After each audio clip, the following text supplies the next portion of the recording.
Mardi matin, Sébastien Chenu, député du Nord et nouveau bras droit de Marine Le Pen depuis le départ de Florian Philippot, présentait sa grande consultation des adhérents du FN.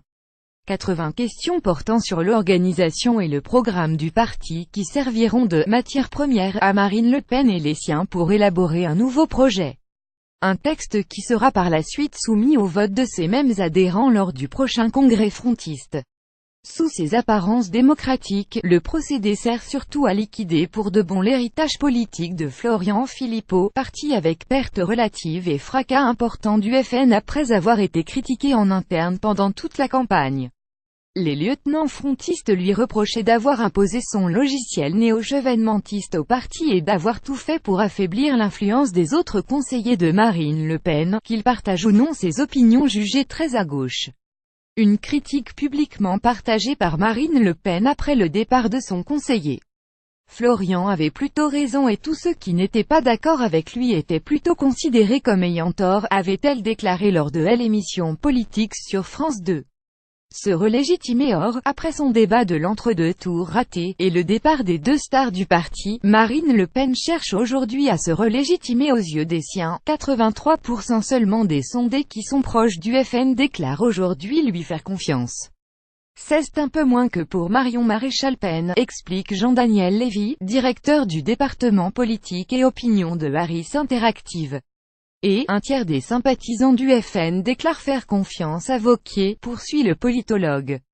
Pour se racheter une conduite, elle fait donc porter le chapeau de son échec relatif à la présidentielle à Philippot.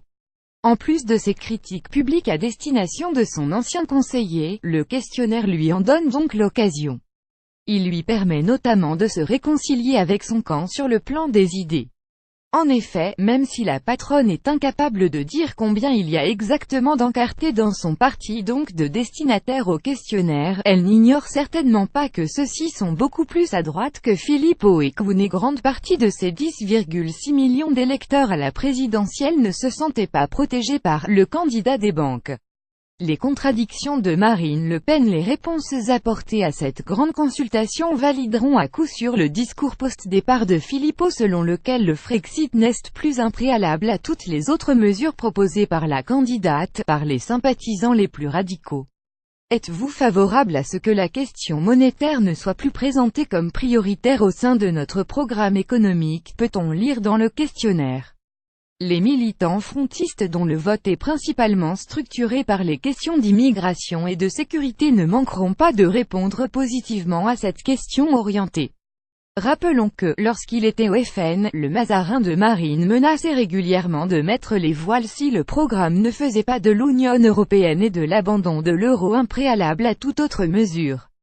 Lire aussi Jean-Marie Le Pen, un FN gentil, ça n'intéresse personne. Avec ce nouveau discours en attente de validation, Marine Le Pen se contredit elle-même puisqu'elle a toujours expliqué que le souverainiste Philippot était venu la rejoindre sur la même ligne politique qu'elle. Par ailleurs, les militants auront également l'occasion de se prononcer sur le maintien des 35 heures, de l'âge légal de la retraite à 60 ans, de la diminution du nombre de fonctionnaires ou de la suppression de l'ISF. Mais, si le questionnaire permettra d'enterrer définitivement l'ancien numéro 2 du FN, il en faudra plus pour faire oublier le débat catastrophique de Marine Le Pen, ce rendez-vous manqué avec l'histoire dont elle peine tant à se remettre.